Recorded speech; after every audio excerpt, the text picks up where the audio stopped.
Assalamu Alaikum guys, I pray you're all well and I insist that you join us today on another culinary adventure with the loving family kitchen.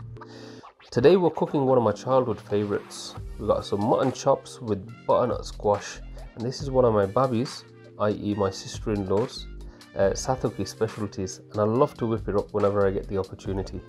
Now let's hope I'm doing it justice. Anyway, we're going to go straight in with some ingredients and we're going to prepare our mise en place. Now we've got the usual culprits. We're going to give them a good chopping and set them aside.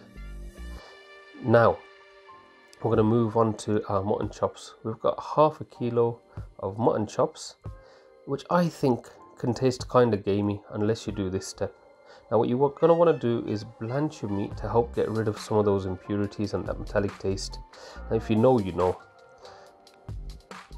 Now once we've poured in about 500 milliliters of water, we're going to pop a lid on this and let it come to a boil.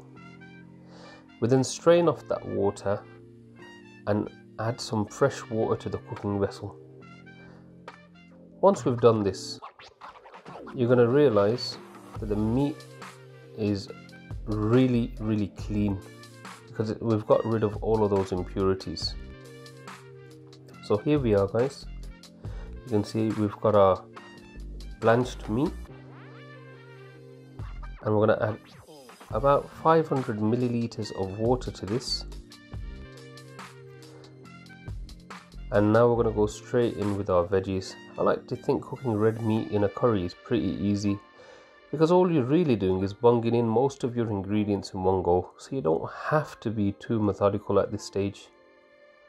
The only thing that we are going to do is hold out on the butternut squash, and that's for later. So you can see I've added in the onion, some garlic and ginger. We've got some aromatics here, quite a few, and I'll list all of those on the screen. And we've got just about enough salt for the dish. Remember, you want to be a little bit liberal because you are going to go in with some butternut squash and they do tend to absorb some of that salt. I'm going to finish with some oil, pop the lid on and let this stew, and I'd say it's going to take approximately an hour or so. We're now adding in our spices. So you can see we've got some turmeric, some chili powder, we're adding in some coriander powder. We also have some cumin. And when you're cooking meat guys, just a side note, you might want to go a little bit heavy on the cumin. And some paprika and also some Madras curry powder. Here we have some tomato puree, and we're going to want to give this a good mix, get everything nicely incorporated.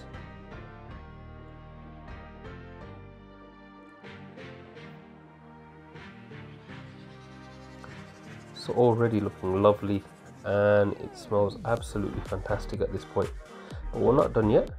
There's still quite a while to go before we complete this dish.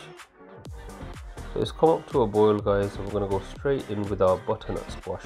Now the reason why we held out guys is because if we added it any sooner, it'd become a part of the sauce and we want it to retain its shape for the aesthetic. I'm going to finish this off guys with a pinch of nutmeg powder, and it adds a nice nuttiness to the dish. And we've got some coriander. I like coriander, but you do you. If you want to add it, add it. If you don't want to, leave it out. And you're going to want to add another 500 or so milliliters of water to help cook those veggies.